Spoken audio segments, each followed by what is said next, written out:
of Simada, a small island off the east coast of Africa, was very handsome. He was tall and dark, with broad shoulders. He sported thick black curly hair and had sparkling blue eyes. His eyes were always twinkling with laughter. Each time he smiled, his pearl-white teeth would add to his charm. King Rudolph ruled Simada well, and his subjects loved him. He would personally go to meet his people, address their problems, participate in their joys and sorrows. The entire island city of Simada was like one big family. Now, King Rudolph had a very big mirror in his room. Although he was not vain, he would often stand in front of it and admire his reflection. He obviously liked what he saw, as he would flash his charming smile and the entire room would light up with its radiance. When and how King Rudolph became lazy, nobody knew. He soon stopped his horse riding and hunting trips. He would not even walk in the palace gardens. He would have his breakfast in bed, then turn over and take another nap till noon. Then he would have his lunch, do a little work sitting on his throne, have dinner, and again go to sleep. And all his meals were king size. He had become so immersed in himself that he even forgot to look into his favorite mirror. Many months passed. One day, he caught his reflection in the mirror just by accident. He stared and stared at what he saw. He was horrified. In place of the slim, trim, handsome Rudolph, a fat, ugly man with puffy eyes, mottled skin, and a rounded tummy stared back at him. Who's this stranger? What's happened to my mirror? Where is Rudolph? Where is the handsome me? Questions were racing in his head. He called his attendant and asked him to replace the mirror immediately. Soon the king forgot about the mirror. He ate a heavy lunch and went to sleep. In the evening, he went for a ride in his carriage, but he hardly saw anyone or anything on the way. He kept on yawning.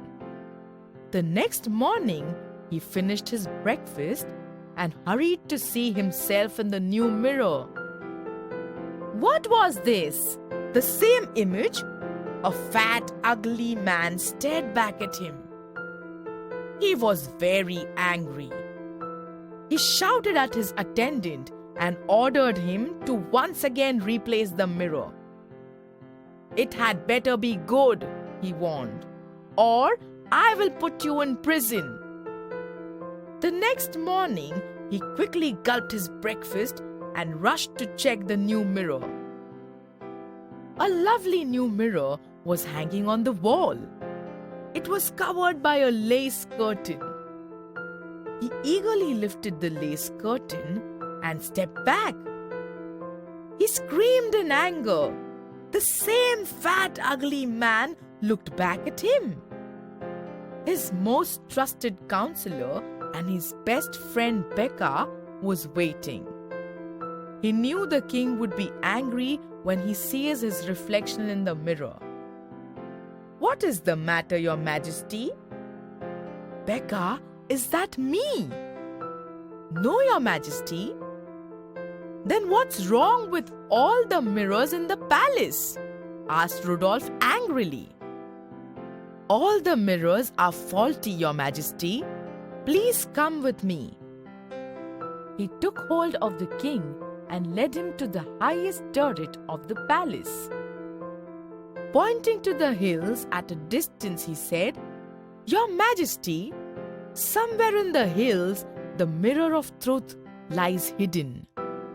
Anyone who wishes to see himself as he really is has to seek the magic mirror, and on finding it, he may learn the truth." The king was encouraged. "Thank you, Becca. I will leave immediately after breakfast tomorrow in my carriage to look for it." "No, Your Majesty. The person has to seek it on foot. Also, the mirror remains visible only for 1 hour after dawn. The rest of the day, it remains invisible." The king sighed. "Then so be it. I will get up before dawn and walk to the hills to seek the mirror of truth." The next morning, he woke up well before dawn and hurried to the hills on foot. He was not used to walking. He soon started panting. Huffing and puffing, he reached the hill. He looked around but could not find the mirror. As the sun began to rise, he started his return journey. He felt sad. His friend Becca was waiting for him outside the palace gates. "Do not lose heart," he told the king. "You will find it if you search hard. You must keep trying. You will surely succeed." And thus started the king's journey. Every morning, he would wake up before dawn and start his journey on foot. After a few days, he started enjoying the walk as the air was cool and fresh at that time. Instead of returning to the palace, tired and irritated, he would return happy and fresh. 6 months passed. Then one day, Becca told the king, "Your Majesty, I had a dream last night where I saw the magic mirror. I think I might be able to find it. I will accompany you tomorrow morning." "Very well," said King Rudolph. And the next morning, the king and Becca set off towards the hills. Becca found it tough to match the swift stride of the king. They reached the foothills when it was still dark. Becca asked the king to wait while he went to the spot he had dreamt of. He entered some bushes. A few minutes later, he came out smiling and told the king, "Your Majesty, I found it. The mirror of truth is finally there. Why don't you take a look and see it for yourself?" The king was trembling with excitement. He stood in front of the mirror, shut his eyes for a moment, and then looked at himself. A handsome face stared back at him. He smiled.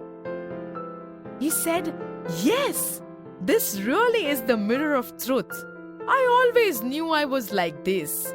Thank you, Becca." Then something else caught his eyes. On the left-hand corner, there was a tiny scratch. He frowned. "Becca, my favorite mirror had a scratch. Just like this. How is it possible that even this mirror?" He could not complete his sentence as Becca's laugh drowned his voice. "Your Majesty, this is your old favorite mirror only." "Then how did it reach here?" "Well, I hid it in the bushes yesterday." King Rudolph looked at Becca. He didn't know whether to laugh or get angry. "Then there is no such thing as the mirror of truth?" he asked Becca.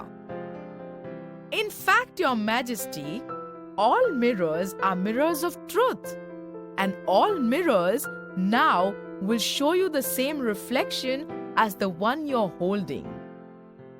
King Rudolph understood the truth. Hugging Becca, he said, "You deserve a special reward for your cleverness. Ask and it shall be granted." Becca thought for a while and then said, "A walk with your majesty to the hills at dawn daily, and for as long as we both live." "Granted," King Rudolph said. The twinkle was back in his eyes. Adapted from a Stephen Southwold story from 40 More Tales.